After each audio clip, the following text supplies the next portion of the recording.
My wife said something to me about a year into our marriage that I've never forgotten. We weren't arguing, nothing was wrong.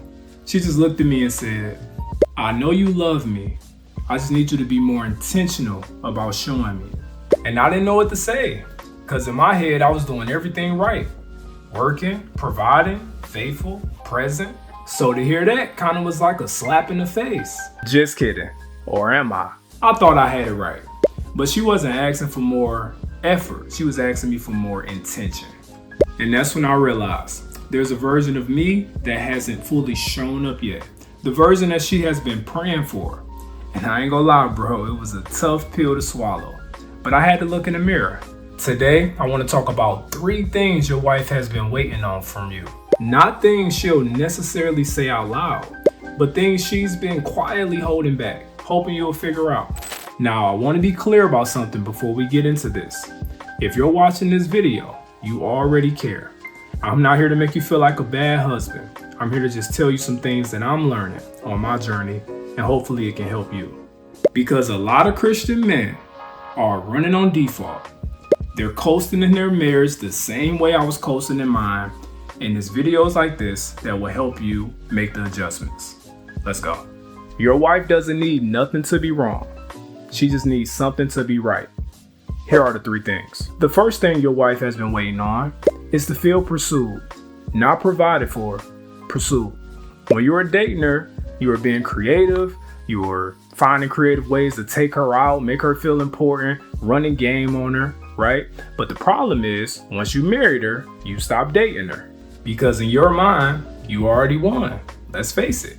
But fellas, marriage is not the finish line, it's the starting line. You don't win your wife once. You choose her every day. Proverbs 5:18. Man, I love the Proverbs. It says, "Rejoice in the wife of your youth." Not appreciate, not tolerate, rejoice. That's an active word. Now, I'm not talking about grand gestures. I had to learn this for myself. Real pursuit looks like a text in the middle of the day that has nothing to do with home chores. It looks like asking her how she's really doing and actually waiting for her to answer.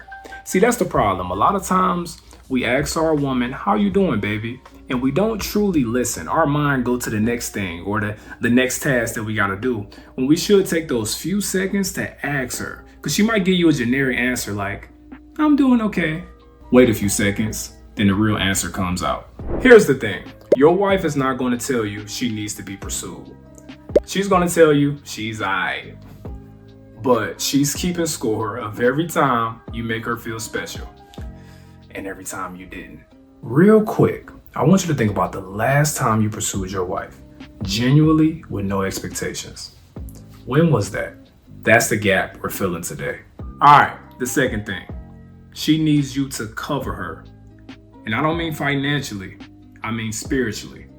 There is a weight that our wives carry that they don't really talk about. Managing the house, managing the kids, managing their own emotions for the most part. But most of the time, they're doing it alone spiritually. In a lot of households, the wife goes to church, the wife prays, but they're doing it alone without their man beside them in that spiritual war. Ephesians 5, I keep coming back to this verse. "Husbands, love your wives as Christ loved the church and gave himself up for her." And one thing I recently learned about this verse that I found pretty cool is that Christ represents man and the church represents the wife, meaning not only does Christ have to lead the church have to be open to allowing Christ, the man, to lead her. So it's a two-way street. Christ didn't just provide for the church, he interceded for it, he covered it. I had to check myself on this. At one point, I was praying for my family, but I wasn't praying for my wife. I was asking God to protect my household, but I wasn't creating space for my wife to feel spiritually covered by me. Here's what spiritual covering look like, practically. It's praying for her, not just from another room, which is good too, you need to do both. It's checking on her heart, not just her schedule. It's being a person she can spiritually be vulnerable with. Your wife should feel lighter after talking to you, not because you fixed everything, but because she knows she's not carrying everything alone. That's what real spiritual coverage looks like. Quick pause. If this video is speaking to you, subscribe. I create a lot of content like this to help fathers, Christians, and faith, family, and purpose. Now let's wrap up this video. And thank you for watching up to this point. But let's go. And lastly, the third thing your wife has been waiting on, consistency. Not perfection, consistency. See, most men show up big when there's a problem. When she's upset, we step up. When there's a crisis, we poke our chests out.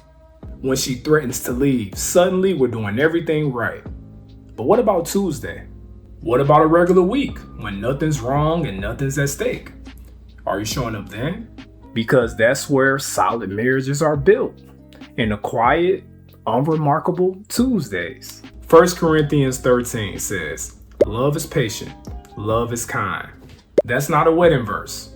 That's a Tuesday verse. That's a I'm tired, she frustrated, and the kids are loud verse. Now let me bring you over here again.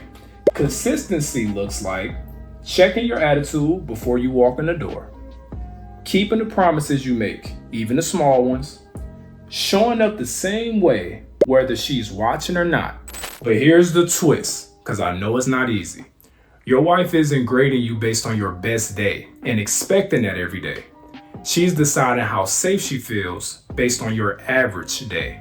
If your average is all over the place, she's wasting a lot of emotional energy trying to figure out which version of you is coming home for the day. And that's exhausting, and she shouldn't have to do that. Trust me, be the man she can count on being mostly the same. That's more attractive than anything else you can do. You are the answer to her prayers, fellas. You just have to decide to show up as him. Here's your action plan for this week. Pick one. Plan one thing this week that's just for her. Text her in the middle of the day with some random lunch date or something like that. Just find a way to make her feel like you're thinking about her. Pray with her, cover her before this week is out. Not from across the room. Together with her. I'm gonna have to do it tonight. Be consistent with something. Pick something you've been inconsistently giving her your word about and haven't been following up with. No big announcements, nothing too big. Just do it. One action, 1 week, one husband choosing to grow. I'm Rasta White. Drop in the comments. Let me know which one you're working on. I want to know. I'm in the comments. Thank you for your time today. Peace.